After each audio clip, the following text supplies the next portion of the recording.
tear your soul apart. Presto, you're dead.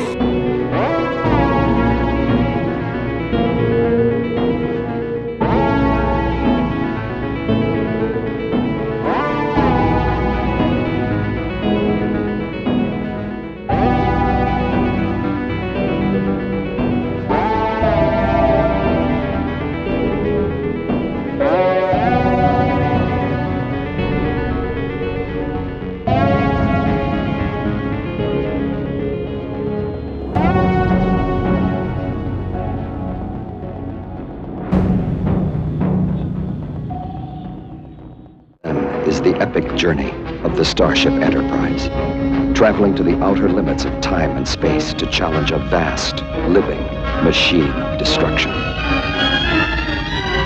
The human adventure is just beginning.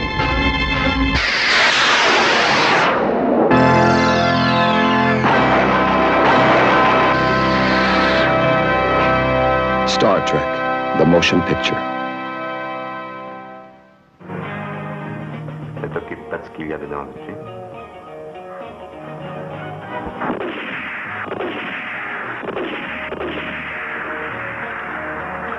Un homme et un film que vous n'oublierez pas.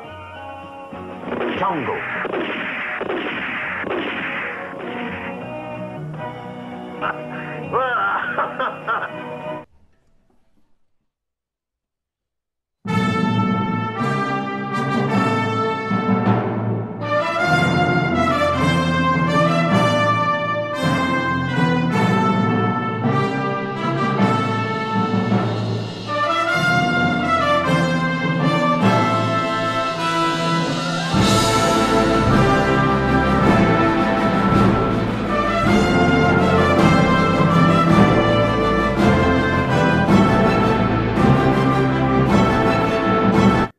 Hello les amis, nouvelle vidéo en solo, ça faisait très longtemps que j'en ai pas fait une depuis l'arrêt de mes podcasts musicaux que vous savez pour des raisons de droit d'auteur sur YouTube.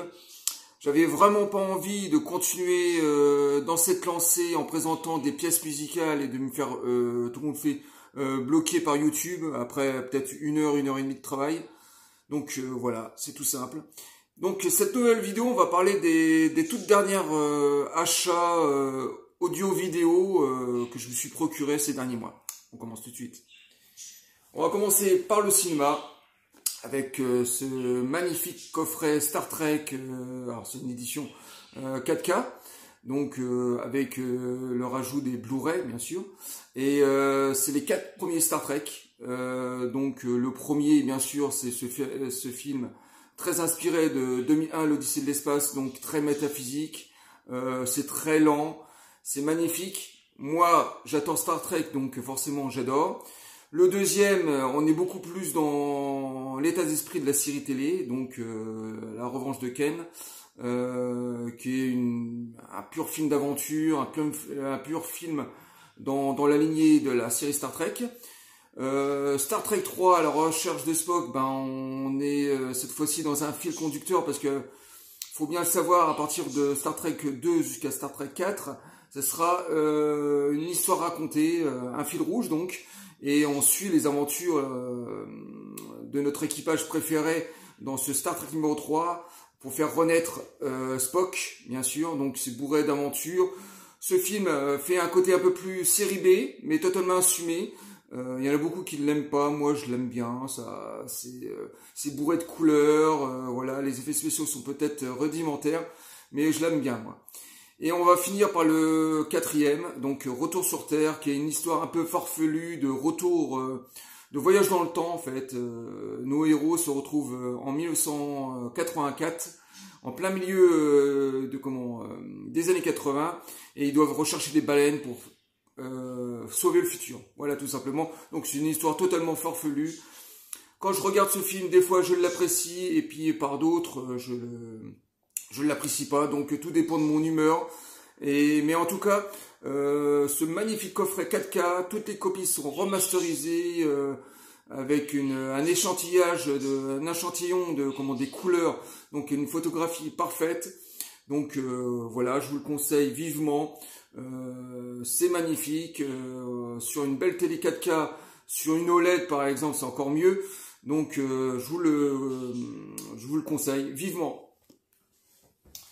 Ensuite, un classique du western spaghetti, du western italien, Django. Donc là, la copie est parfaite, pas besoin de vous raconter l'histoire. Hein. On suit un pistolero qui arrive de nulle part dans une petite ville et il va être confronté et contrebalancé entre deux gangs, donc mexicains et américains. Et il va commencer à profiter de ces deux clans pour se retrouver à être l'ange vengeresse, en fait, je pourrais dire ça comme ça. Donc voilà, un classique du western italien, c'est magnifique, c'est un petit peu propre par moment. Je dirais pas qu'on est dans du Sergio Leone, parce que Sergio Leone, les personnages étaient très soignés, étaient très mal rasés. Enfin voilà, c'était vraiment très théâtral, c'était à la fois très baroque. Et celui-là, c'est pareil, mais voilà, je trouve que par moments, ils sont un petit peu propres. Mais bon, ça reste un grand classique du western italien. Et la copie est magnifique. C'est une version Blu-ray cette fois-ci. Mais un très beau travail de reconstitution d'image et de remasterisation. Donc Django qui vient de ressortir. Avec 1h30 de bonus, hein, c'est superbe. On va passer maintenant partie musicale, hein, mais toujours en vidéo. C'est ce magnifique concerto du grand John Williams qui a été donné à Vienne. Donc là, on est dans la grande classe, on écoute ses plus grands morceaux. Je dis bien ses plus grands morceaux parce qu'il en manque beaucoup quand même. Mais en 3 heures de concert, on est quand même servi avec une réalisation parfaite, avec des angles de caméra qui sont placés partout dans la salle, avec un son DTS parfait, HD en plus. Donc voilà, un magnifique concerto du grand John Williams qui est sorti il y a quelques mois, que je vous conseille vivement si vous aimez bien sûr la musique de film. Ensuite, un album que j'ai trouvé pour les 60 ans de la carrière de Ennio Morricone, quelques années avant sa mort, donc qui m'a pas coûté très cher, 7 ou 8 euros en promo. Et c'est une simple compilation, mais des versions réorchestrées par le maestro. Donc ça donne des versions légèrement différentes. En plus, c'est composé de medley, donc c'est très intéressant. Et cet album est composé d'un DVD très bizarre, parce qu'en fait, on reprend toute la musique des 8 salopards du film de Tarantino, et on retrouve Ennio Morricone en studio avec son orchestre en train de composer la musique. Donc pourquoi ce film? La grande question est là. Bon, la musique est intéressante, hein. Je ne suis pas un friand des films de Tarantino, vous le savez bien, mais de voir le maestro au travail sur cette musique très intéressante, c'est toujours très agréable. Donc un DVD facultatif sur une compilation emblématique. Ensuite, on va passer au support audio, donc au CD vinyle. J'ai racheté Stand By Me, qui est une musique emblématique pour un film inoubliable. Donc tout le disque est composé des chansons pop, hein, de toutes ces chansons pop rock des années 60.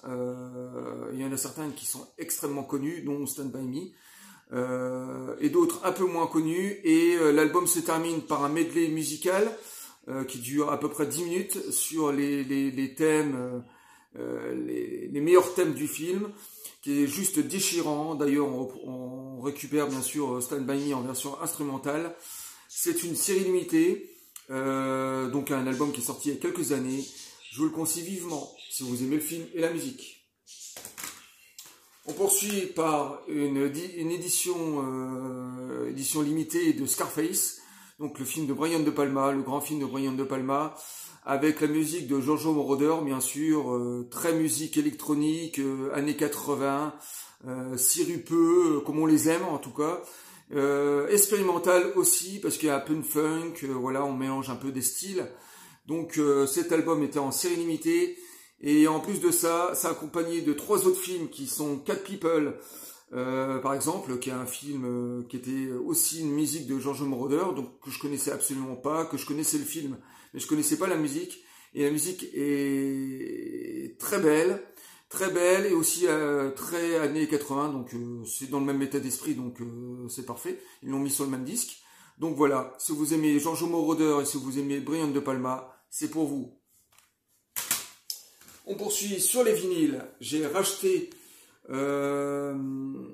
cette superbe édition, cette fois-ci l'édition classique, malheureusement parce que j'ai pas l'édition limitée, parce que l'édition limitée est une édition Picture Colors du vinyle qui était de couleur orange, comme une citrouille en fait. Et là c'est l'édition standard noire, hein, j'ai pas pu avoir l'autre. J'ai détesté le film, hein, comme vous avez pu le voir dans notre critique avec Vincent. Par contre, la musique est très intéressante, surtout sur la face B, parce qu'il y a tous les nouveaux thèmes emblématiques. Tous les nouveaux thèmes, je dirais, les thèmes emblématiques, je me plante, sont sur la première face. Donc, on retrouve beaucoup les thèmes du premier Halloween de Carpenter. Et sur la deuxième face, tous ces thèmes inédits qui sont interprétés au piano, la plupart du temps, qui sont magnifiques.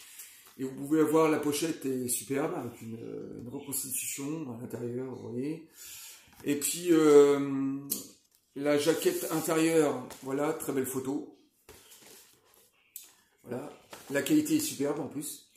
Donc voilà, un film extrêmement mauvais pour un score qui est bien sûr pas les meilleurs de Carpenter, parce que maintenant il compose sa musique avec d'autres, avec son fils Cody Carpenter par exemple, et c'est une musique faite à 3, donc forcément une influence Carpenter avec de la nouveauté, donc super score quand même à découvrir. On poursuit par des séries limitées cette fois-ci. Alors c'est des concertos qui reprend Game of Thrones, donc il faut savoir aussi que j'avais déjà dit sur un podcast auparavant que les meilleurs orchestres philharmoniques se trouvent dans les pays de l'Est. Donc, et là, c'est un concerto qui était donné à Prague, et dans une reconstitution, dans une version réorchestrée de la musique de Game of Thrones parfaite, avec ses chants, avec une petite nouveauté. C'est pas exactement la musique de la série, mais avec des medleys parfaitement reconstitués, et cette édition est magnifique. Vous pouvez le voir à l'intérieur avec des petites indications. Voilà, c'est un double album. Et série limitée Picture Disc, parce que les disques sont transparents. Alors on va en sortir un. Voilà, parfaitement. Enfin, même pas, non, c'est des disques blancs. Toi, je me suis planté, en fait, c'est logique. Un disque blanc pour Game of Thrones, hein. C'est logique, en fait. Non, c'est un autre concerto que je vais vous présenter après qui sont transparents. Et voilà, donc j'ai eu ce coup de cœur. Je me suis dit, concerto de la série Game of Thrones par l'Orchestre Philharmonique de Prague. Je me suis dit, ça peut être juste magnifique, et j'étais pas déçu une seule minute. Voilà. Ensuite, forcément, on arrive sur le deuxième concerto, mais cette fois-ci sur la trilogie du Seigneur des Anneaux. Voilà. Donc avec toujours ces chants, avec ces reconstitutions parfaites, réorchestration aux petits oignons, dans une série limitée triple vinyle cette fois-ci. Hein. Voilà. Donc je vous dis, voilà, c'est super. Derrière aussi, avec ces disques transparents cette fois-ci. Alors je me plante pas, donc je vais vous montrer comment c'est joli. Voilà, on voit même à travers. Super, macaron superbe, et pour une reconstitution magnifique, comme je pouvais le dire. Voilà, donc les disques sont un petit peu chers, ils sont vendus à peu près dans les 35 €. Faut dire aussi que les vinyles ont bien augmenté depuis quelques temps. Donc voilà, le Seigneur des Anneaux par l'Orchestre Philharmonique de Prague, magnifique. Et puis on va finir par la musique du premier Matrix que j'ai racheté, qui a été réédité il n'y a pas longtemps, dans sa version dans sa version limité, Picture Disc Color. Voilà, j'adore la musique du premier film. Je m'achèterai pas les autres parce que c'est un peu de la Reddit. Musique électronique expérimentale et à la fois orchestrale, magnifique. Et à l'intérieur, son édition vinyle vert transparent avec des reflets. Je ne sais pas si ça se voit beaucoup, mais il y a des reflets à l'intérieur du vinyle. C'est magnifique. Le macaron est magnifique aussi. Donc voilà, très belle édition de Matrix. Voilà, on a fini avec toutes ces petites nouveautés. J'en ferai sûrement une dans le futur quand il y aura des stocks, quand j'en aurai. Malheureusement, j'ai pas beaucoup acheté de vinyle ces derniers temps. J'étais pas trop voir sur les sites, donc je ne suis pas trop informé. Mais j'ai quelques idées pour des futurs achats. Donc voilà. Je vous remercie d'avoir suivi cette vidéo et je vous dis à très bientôt les amis. Et merci de m'avoir suivi.